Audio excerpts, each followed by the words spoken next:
Commissioner police यांना आम्ही निवेदन दिलं आहे की पहिल्यांदाच खूप वर्षानंतर किंवा पहिल्यांदाच राजकीय हेतू पुरस्सर पॉलिटिकली मोटिवेटेड मर्डर हा सोलापुरात झालाय. लॉ आणि ऑर्डर, कायदा सुव्यवस्था पूर्णपणे कोलॅप्स झाली आहे. प्रशासन पूर्णपणे कोलॅप्स झालंय. पोलीस आणि प्रशासन अतिशय खूप मोठ्या प्रमाणात भारतीय जनता पक्षाच्या दबावाखाली काम करत आहेत असं दिसून येत आहे. भाजप साम दाम दंड आणि आता लोकांच्या रक्तासाठी भुकेजलेली आहे. आता लोकांचे बळी सोलापुरात जात आहेत केवळ बिनविरोध निवडणूक होण्यासाठी. हे सगळे प्रकार चालू आहेत आणि सत्तेचा माज आणि सत्तेची एवढी लालच या लोकांना आली आहे की आज कोणत्याही प्रकारची जी महाराष्ट्र आणि सोलापुराची जी संस्कृती आहे त्याला काळीमा फासण्याचं काम हे भाजपने केलं आहे. आम्ही अजिबात खपवून घेणार नाही. महाविकास आघाडीने आज हे पत्र, आज निवेदन पोलिसांना दिलं आहे, कमिशनर पोलीस, आणि कारवाई झाली पाहिजे. ह्याला कोणत्याही प्रकारचं कौटुंबिक वाद न लेबल करता हे राजकीय हेतू पुरस्सरच झाला आहे. आणि आज सीपीने रेकॉर्डवर आणलंय की 100% पॉलिटिकली मोटिवेटेड आहे. कारण का कोणाचा तरी फॉर्म विड्रॉ करण्याच्या दबावाखाली हे करण्यात आलं आहे आणि त्याच्यातून हा मर्डर झालाय.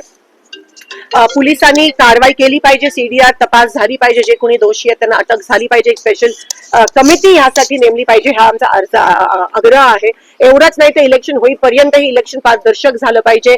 यासाठी पण पोलीस प्रशासनाची कोणत्या पद्धतीत तयारी आहे, कारण का आम्हा पैसे वाटप होणार आहे. 10च्या नंतर पण आचारसंहितेचं उल्लंघन होणार आहे.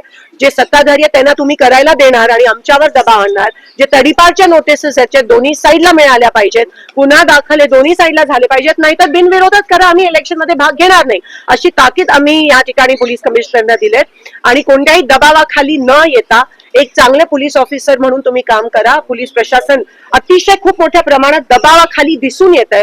फॉर्म भरायच्या दिवशी पण, फॉर्म विड्रॉलच्या दिवशी पण आणि भरायच्या दिवशी पण काही ठिकाणी दिसून आलं की त्यांच्या लोकांना आतमध्ये सोडत होते आणि आमच्या लोकांना नव्हते सोडत. अजूनही जे इलेक्शन यंत्रणा आहे त्यांच्याकडून याद्या डिक्लेअर झाल्या नाहीत, हे तुम्ही बघू शकता.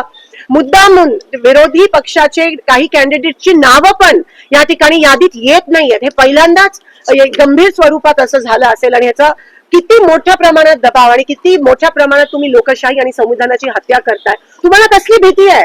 तुम्ही आमचेच कॅन्डिडेट एक तर पळून घेऊन जाता, त्यानंतर तुम्ही 3 नंतर एबी फॉर्म द्यायला, 3 नंतर कोणतेही कागदपत्र, एबी फॉर्म असो किंवा नसो, तुम्हाला स्वीकार करण्याचा काही अधिकार नाहीये. ते साफ डिस्क्वालिफिकेशन साठी ग्राउंड बनू शकतं. आणि म्हणून आम्ही रिट पिटिशन हायकोर्टमध्ये दाखल करणार आहोत.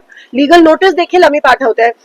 आणि आता हे कोणत्या स्तराला घेऊन जातील इलेक्शन, सामान्य माणूस हा भीतीपोटी जगतोय. आम्ही पोलीस कमिशनरला हे पण सांगितलं की जातीय तेढ निर्माण करण्याचं, ध्रुवीकरण निर्माण करण्याचा प्रयत्न हे भाजप करणार आहेत. आपल्या इकडे गड्डा यात्रा आणि इलेक्शनचा वोटिंग दिवस हे एकत्र येत आहे.